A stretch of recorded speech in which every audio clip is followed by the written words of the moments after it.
অনেক বড় বড় পাবদা মাছ নিয়ে আসলো বাজার থেকে, চাই চিন্তা করলাম একটু সরিষা দিয়েই করে থাকি, যেহেতু ইলিশ মাছ তো সবসময় করা হয়, সাথে একটু ধনিয়া পাতাও দিলাম।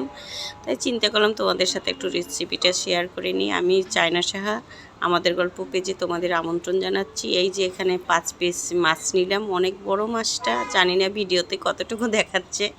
এখন একটু হলুদ লবণ আর একটু সরিষার তেল দিয়ে মেখে নেব, কারণ পাবদা মাছটা একটু ফোটে বেশি, তাই চিন্তা করলাম একটু তেল দিয়ে যদি মেখে নিই তাহলে আর ফুটবে না।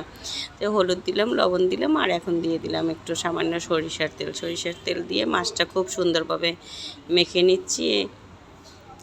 এই যে মাখা হয়ে গেল, এখন এটা থাকুক কিছুটা সময়ের জন্য। আর এখন আমি সরিষা দিয়ে যেহেতু রান্না করব, তাই সরিষাটা তো বেটে নিতে হবে। এখানে সরিষা নিলাম, মরিচ নিলাম, একটু গোটা জিরে আর লবণ। আমি লবণটা দিয়ে সবসময় বেটে থাকি, কেন? কারণ লবণটা একটু ধার ধার থাকে, সরিষাটা তাড়াতাড়ি মানে বাটা হয়ে যায়। এটা একটা ট্রিক্স, এটা তোমরাও অবলম্বন করতে পারো। এই যে সরিষাটা প্রায় বাটা হয়ে গেল, আমার হয়ে গেল সরিষাটা বাটা। এখন উঠিয়ে নিচ্ছি বাটিতে, অনেকটাই হলো যেহেতু জিরেও ছিল। এখন চলে আসলাম রান্নাঘরে, যে মাছটা একটু ভেজে নেব। বললাম না, পাবদা মাছ ভাজি করতে অনেক ভয় লাগে, তাই একটু লবণ দিয়ে দিলাম। আমি সব সময় দিয়ে থাকি, এটা তোমরাও করতে পারো। লবণটা দিয়ে এখন মাছটা ভেজে নেব। অনেক দূর থেকেই মাছটা ছাড়ছি, কারণ অনেক ফোটে, তাই মাছটা দিয়ে দিচ্ছি। মাছগুলো এত বড় যে 5টা মাছে আমার এত বড় প্যানটা একেবারে ভরে গেল। আর পাবদা মাছ নরম তো, তাই চিন্তা করলাম একটু ভেজেই নিই, তারপরও ভাজার সময়ও সমস্যা হয়ে যায়, মানে ভেঙে যায়। এটাই এত নরম মাছ, ইলিশ মাছের চেয়েও নরম। তাই যে দু পাশটা একটু ভালো করে ভেজে নিলাম, হয়ে গেল ভাজা। এখন তুলে নিচ্ছি মাছটা। আর এখন দিয়ে দিলাম একটা শুকনো লঙ্কা ফোড়ন আর কিছুটা কালো জিরে। এটা দিয়ে এখন এই যে বাটা মশলাটা দিয়ে দিলাম। এখানে জিরে, সামান্য সরিষা আর কাঁচামরিচ আর লবণও আছে, দিয়ে এখন জলটা দিয়ে দিলাম, কারণ এটা রান্না করা একেবারেই সহজ, খেতে অসাধারণ লাগে। আর কম সময়ের ভিতরে এটা করা খুবই ভালো। আর সামান্য একটু কাশ্মীরি লঙ্কা দিয়ে দিলাম একটু কালারের জন্য, যেহেতু এটা কাঁচামরিচ দিয়ে রান্না করব, তাই কাঁচামরিচটাই দিলাম। আর এখন এই যে মাছটা দিয়ে দিচ্ছি।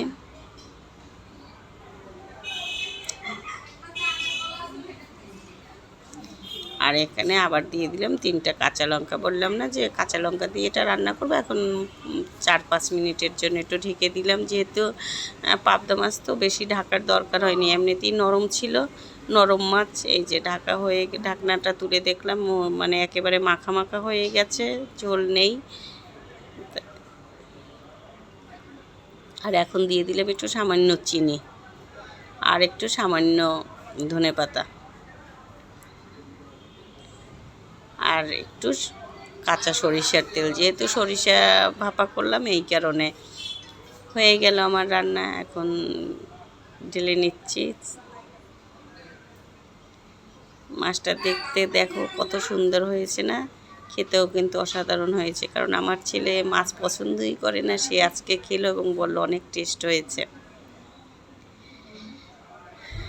এখন খাওয়ার পরে একেবারে গরম গরম ভাতের সাথে সরিষার মাছ খাওয়ার টেস্টই আলাদা।